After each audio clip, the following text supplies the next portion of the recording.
président de la République, son Excellence Jovenel Moïse, dès son investiture à la magistrature suprême de l'État, s'est engagé à bâtir un nouveau modèle de conduite des politiques publiques qui, en redonnant sens et cohérence à l'action publique, doit mettre fin à une vision décliniste et résignée de l'intervention publique. La réforme de l'État est l'un de ces 7 axes prioritaires de son administration, avec pour objectif principal de placer l'usager au cœur de la réforme de l'État et de la gouvernance publique. Le 22 mars dernier, lors du Forum international sur la réforme de l'État, le chef de l'État a réitéré cet appel avec force et détermination.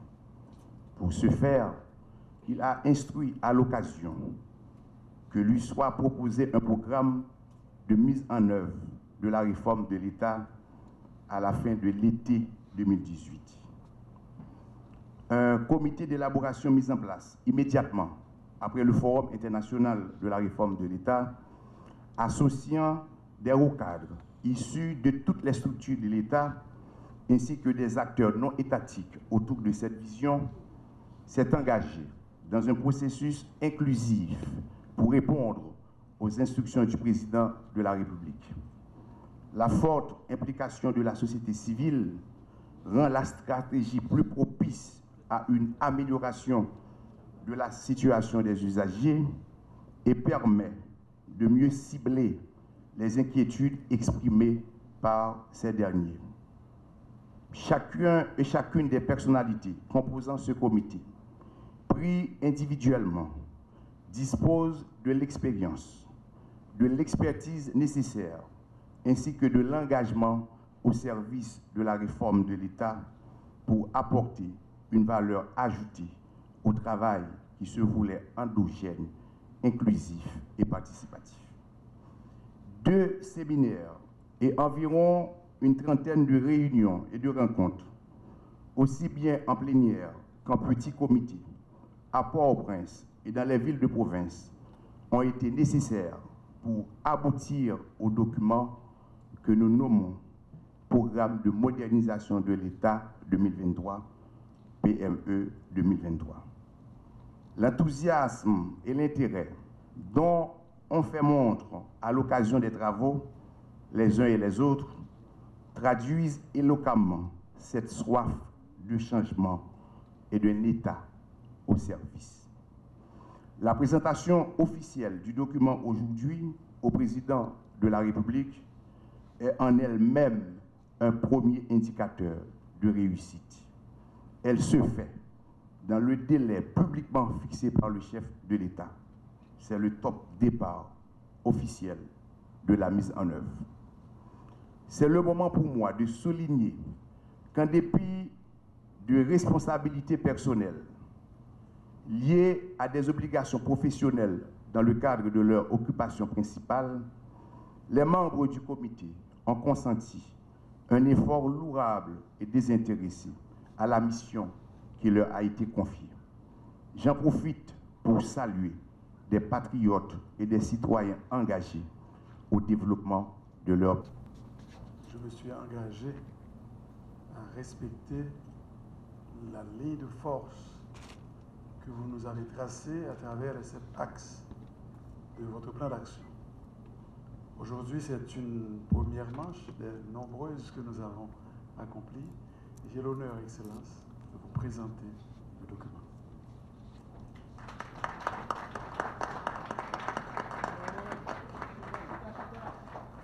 Il s'agit donc de la soumission au président de la République du document de modernisation de l'État haïtien. Sous vos applaudissements, c'est un grand pas vers la modernisation des institutions publiques de notre pays.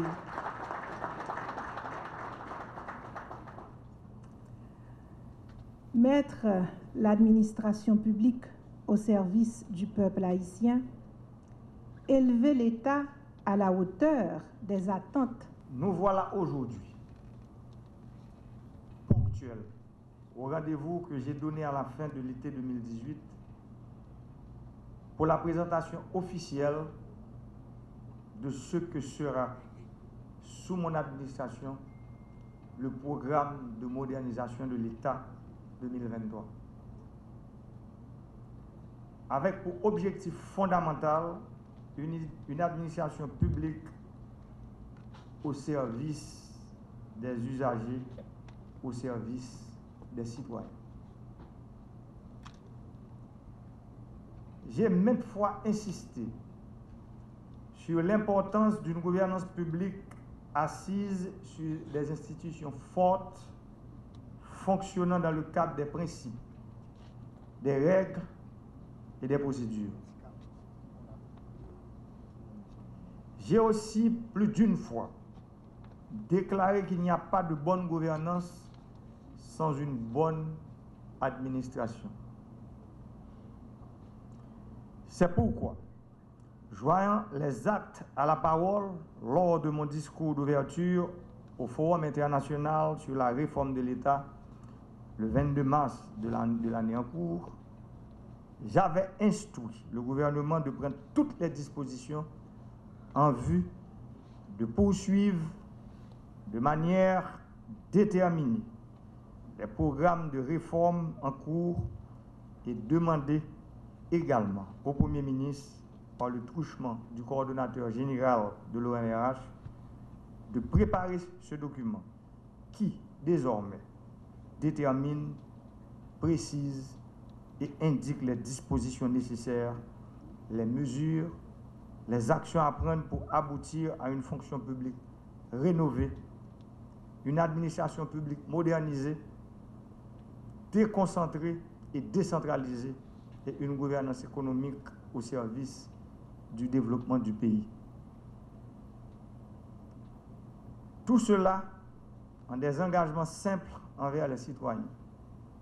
J'insiste là-dessus. L'ensemble de ces engagements seront tenus durant mon quinquennat. L'État doit être au service du peuple.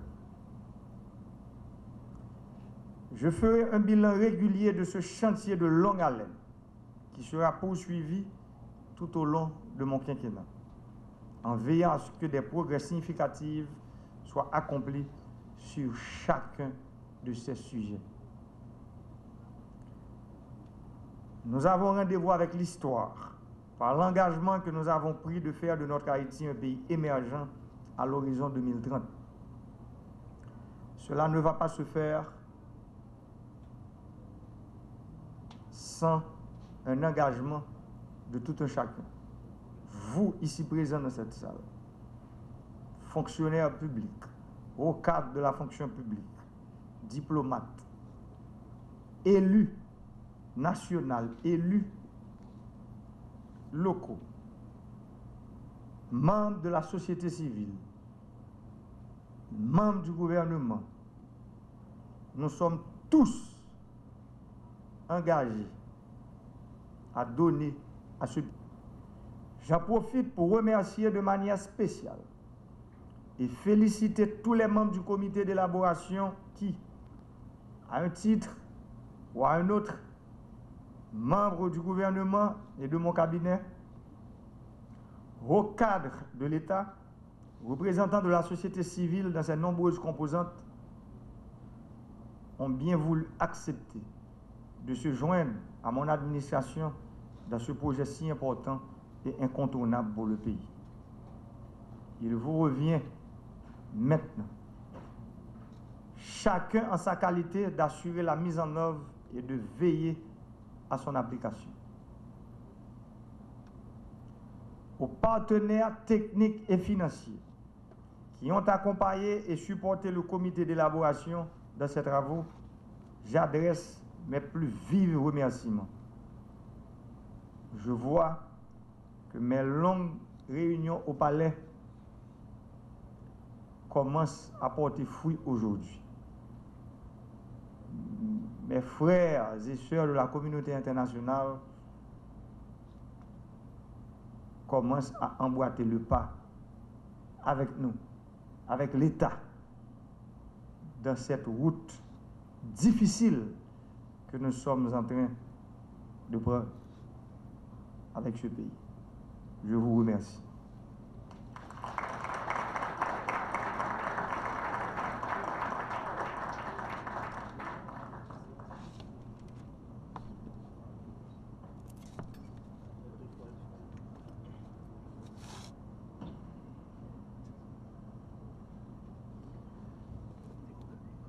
Mesdames et messieurs, l'administration au service des usagers,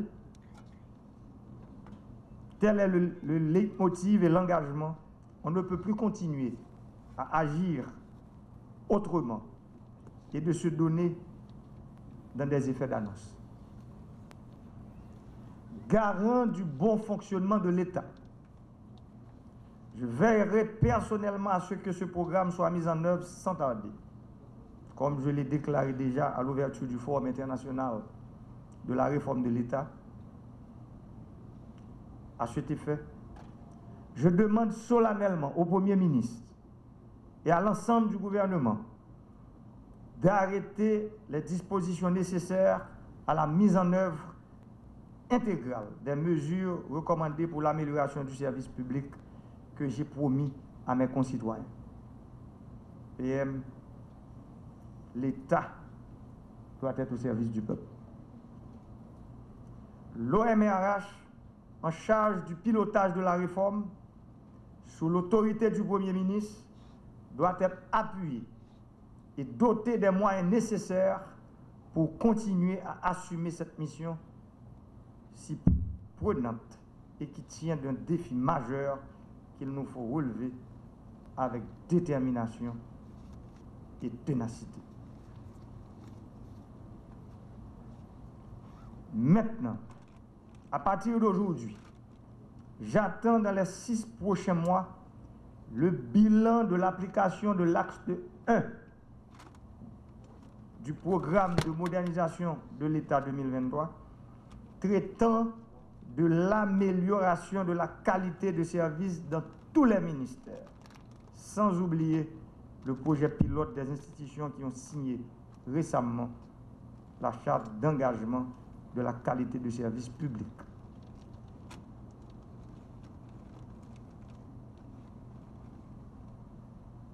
Les réformes sont nécessaires.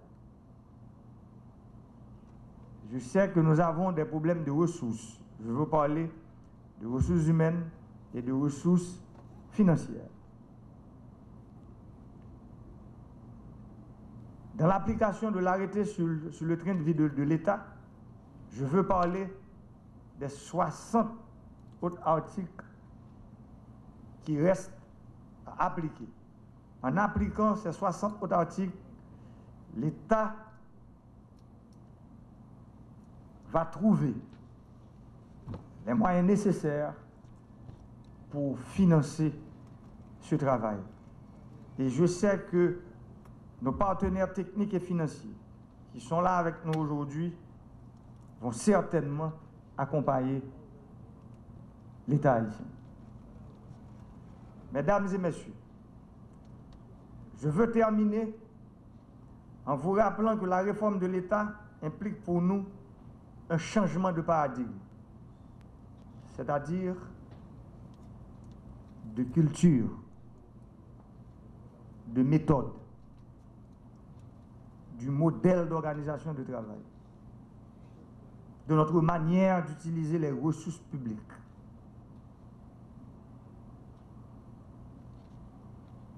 Elle nous impose de privilégier une certaine éthique du service public, le sens du bien commun et de l'intérêt général. Je vous remercie.